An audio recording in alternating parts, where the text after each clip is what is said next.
Hello and welcome to the first lesson on Sikhism. Today we are going to be looking at the beliefs around God and the purpose of human life. So the learning objectives today, so by the end of this lesson, you're going to be able to know and define key Sikh beliefs. You're going to be able to understand some of the key vocabulary used throughout this course. You'll be able to explain Sikh quotes, and then you'll be able to apply those as well as some of the beliefs into exam-styled questions throughout this lesson. So to start off with then, I thought we would just cover some of the key vocab that you're going to need to sort of help you through the rest of this lesson so that you can understand exactly what I'm talking about when I'm using some of these words. Here they are then. I'm going to give you a second to read through them. In a moment though, I'm going to remove some of these words and I would like you to try and memorize this to the best of your ability. Then when they disappear, you can pause it there and see if you can fill in the gaps. I'll then go through the answers with you as well. Okay, so feel free to pause the video if you need to have a look at it here, but I'm going to now take away these words in 3, 2, and 1. So those words now have been taken away. Can you have a go at filling in the gaps? Feel free to pause the video here so that you can have time to work it out. Otherwise, we'll be going through the answers in 3, 2, and 1. So here they are then. The Waheguru, who is the name of the God in Sikhism, it just means wonderful Lord. And the Mool Mantar is the sort of the opening verse of the Guru Granth Sahib. Now we'll talk about the Guru Granth Sahib in a little bit more detail. Effectively is their holy book. I believe is the sort of the living guru almost that's still around with people Sikhs today. And it sort of summarizes in that opening verse a little bit about God's nature, what God is like. You have this concept of Haumai, which is talking about your ego, which is kind of the barrier between yourself and being united with God. So what you want to try and do is live more in a sort of a Gurmukh kind of, which is more of a God-centered person. And the aim of all of our lives then is this concept of mukti, which is liberation from the cycle of rebirth. So similar to Hinduism and similar to Buddhism, there is this sort of cycle of rebirth that exists, obviously with Sikhism sort of stemming from those two religions, but there is slight differences in the way that this is done. So let's look into then this belief about one God, because Sikhs, they do just believe in this one God sort of existing. It's this eternal being that doesn't have any physical form. It's not a physical thing that you can see, touch, or interact with. It's this sort of transcendent and immanent being, this being that is both in everything and outside of everything as well. So in actuality, everything that exists is part of that God.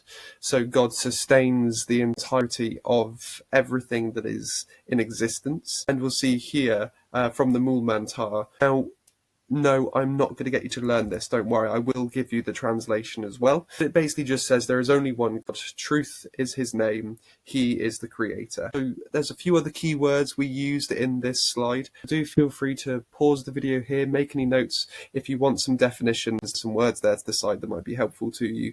And do feel free when it comes to writing out the quotation, do just put the translation, unless you really want to push yourself and you can put the full original language in there, which would be complicated to do in an exam, but some people might have the confidence to do so.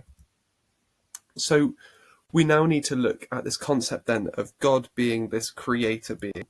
So God creates and sustains the universe, and effectively the universe is this sort of manifestation of God, so it's not separate from God. So that means that everything that exists, as I said a second ago, everything that exists is part of that being. There is nothing that separates us. Our consciousness is something that will one day sort of reunite with this sort of greater consciousness that is the entirety of existence, basically. So we have then again from the Guru Granth Sahib, you are the creator of all, you are the true Lord. So this idea again it supports this idea that the Waheguru, this God, created everything, but is also everything as well, but is worthy of being worshipped. The purpose of human life then is a chance to sort of break free from samsara. Samsara is that constant cycle of life, death, and rebirth. So if you can exist in a life, that is still a possible opportunity for you to escape from that. So to achieve mukti, you have to come through remembering God and sort of living in a righteous way. So you have to do a lot of good deeds in your life to sort of be able to achieve mukti. whilst also being focused on God at the same time. So the way this will be done then is, as you see here again from the Guru Granth Sahib, those who meditate on God attain liberation. So when you are meditating and when you are focusing on God, you have the opportunity to sort of try and think a little bit deeper and trying to connect your mind with the Waheguru. So you have this sort of opportunity to be sort of pulled out of this existence almost. So that's how you can go about achieving mukti, is through sort of meditating on those thoughts of God and trying to sort of connect with God on a sort of a consciousness level. So what I thought I'd do is I'd go and throw in a couple of questions from different exam boards. In this session, we're going to look at an OCR 3 marker, where basically you have to outline 3 basic points. Now, they do need to be in full sentences, but they do not need to be anything sort of too complicated. So the first point you could have is Sikhs believe there is only one God responsible for creating the universe. So that's one basic belief. You could argue that there is sort of 2 points in here. You could say Sikhs believe that there is only one God, which would get you 1 mark. Responsible for creating the universe could give you a 2nd mark. But having it in one whole thing, it's not going to hurt you. You've then got this second point of saying Sikhs also believe that God is responsible for sustaining this creation. So not only is God responsible for creating, it's not like a creation and walk away. It's a creation and then sort of sustaining it afterwards. You then have a third point. Sikhs also believe the universe is a manifestation of God. So this idea that the universe and everything in it exists as part of God.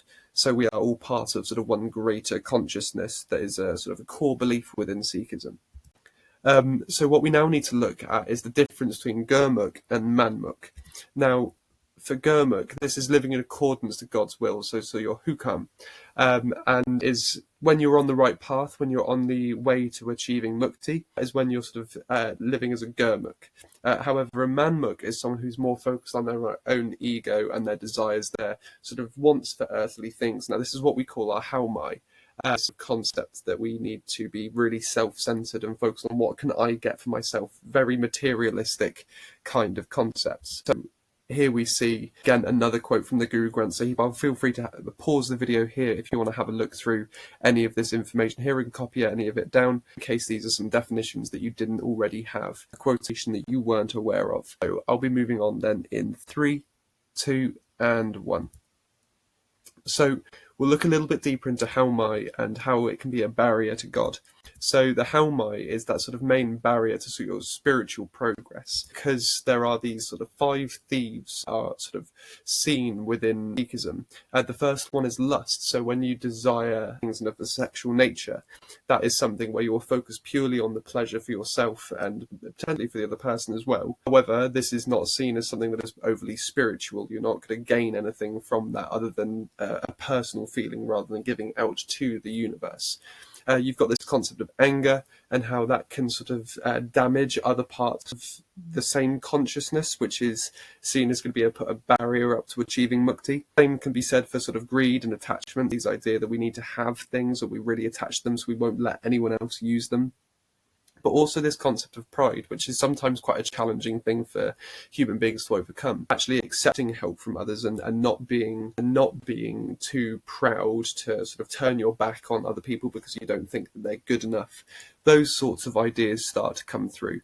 So all of these things, they sound like fairly normal human emotions, but that's a whole part of the focus of your mind is to not allow these things to actually come out in an external way. So the quotation here that we could use is, where there is ego, there is no God.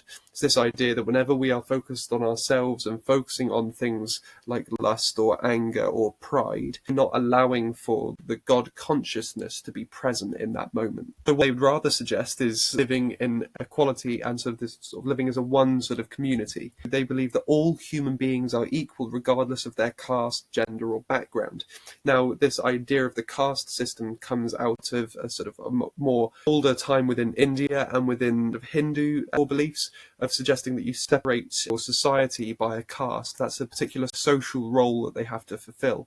Now, some of those social roles were higher in sort of authority than others. Some are the ones who are able to get an education and go on and become priests and things like that, where the lowest are there to sort of live on the streets and be street sweepers. So that's where the caste system sort of comes into play here, and actually Sikhs separating themselves from Hinduism there and sort of saying, no, I don't agree with this idea that specific people have to be in particular castes, especially when in the time it was also being based off of your ethnicity and your race. So segregating society by race to having particular jobs isn't something that Sikhism would support.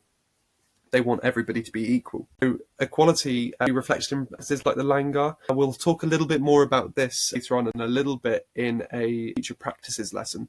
But effectively, it's just a community kitchen where people sort of will come round and everybody has the opportunity to be fed. It doesn't matter if you're a Sikh, doesn't matter if you're not a Sikh. You're going to be able to receive food from this kitchen. And then as well as having this sort of sangat and the holy congregation, although there is this holy congregation, they don't exclude anyone from that. So they're going to go out and try and support anyone and everyone around them, rather than just focusing on how can we better ourselves, rather than sort of a more correct thought of let's go and focus on other people. That's more what they focus on, is focusing on other people, allowing to help them. We see a quotation again from the Guru Granth Sahib suggesting that you need to recognize Lord's light within all beings. It doesn't matter about their social class, doesn't matter about their status, doesn't matter about any of those things. You need to focus on how God exists in all of these beings and what they need to do, therefore, to improve. We finally then come on to this sort of 12 to 15 mark question. Belief in one God is the most important Sikh belief. Now, what I thought I would do here is actually to give you the main points that you would want to use in your answer, so that you could go ahead and just write out an answer yourself and see if you can time it as well. So here we have it. We have arguments for with quotations in support. We then have arguments against with quotations in support. Have a go at copying some down these points, and feel free to use 2 from one side, 3 from the other, whichever one you think is the most sort of convincing argument. That's the one that you should focus on, and that's the one that you should have more points for. So if you did a 2-3 split, that would be absolutely fine. I've given you more than that just so you've got option, but feel free to use some of these and try practicing writing out an answer. Remember, once you have put your point and your quotation in there, you're going to want to explain it and sort of explain how that is the most important belief, as well as then having some level of evaluation. Is this actually a strong argument? Does this argument have a case? Does it not have a case? Is this strong or is it weak? That's kind of what you want to be doing in those evaluation of sentences towards the end of your main argument. You can do that 2 or 3 times throughout it, and that's going to work really, really well for you. So that should hopefully now be all of our objectives complete.